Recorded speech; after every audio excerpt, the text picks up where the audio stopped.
He has quite clearly said that he's going to move those houses. What do you say to those businesses, Damien? Thank you, Wayne, for your question. In regards to the RAF houses, let's just maybe go over a little bit of the history of this issue.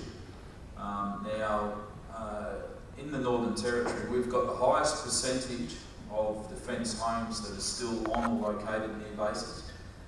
A program through Defence was to start to remove families away from Defence Force bases probably about 15 years ago.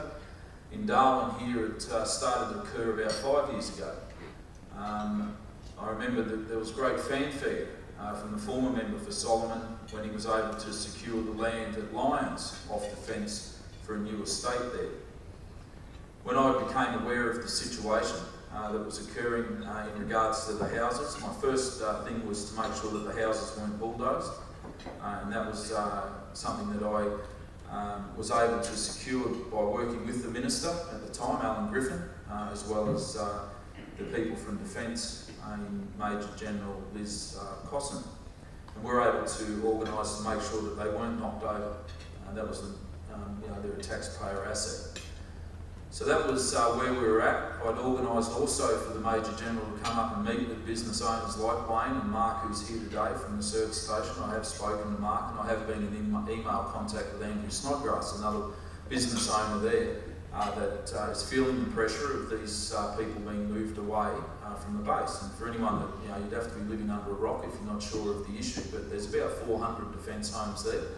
And over a period of time, people are being moved out. There's 100 vacant houses now. On advice from Defence and through the Minister's office, the Major General made it quite clear to me that Defence needs the land. All right? She didn't elaborate as to what they need the land for. However, she said that it was their understanding that they needed the land. Now, I took myself away from that meeting because we're in caretaker mode. And one of the things I won't do as a member of the House of Representatives is mislead whether they're business owners, whether they're people in immigration, whether they're Indigenous people. It doesn't matter. I don't tell people misleading information in the hope to get a political gain out of it. Now, I made it quite clear to Mark when I spoke to him that should I be re-elected, I will be bridging the subject of the RAF houses again with the Major General and to find out if the land is required, whether or not there is any scope for those houses to be renovated and given out to people in order to relieve some of our housing stress, and what are our options.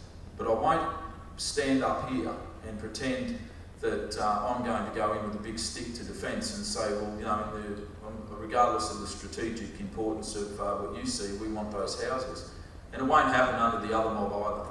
And they've been totally misleading because the first contract that Defence have is with DHA in order to DHA will work with Defence if they were to develop that suburb. So I'm not, just let me finish one.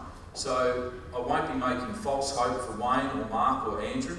I will make representation like I have on behalf of them to the Minister and to Defence.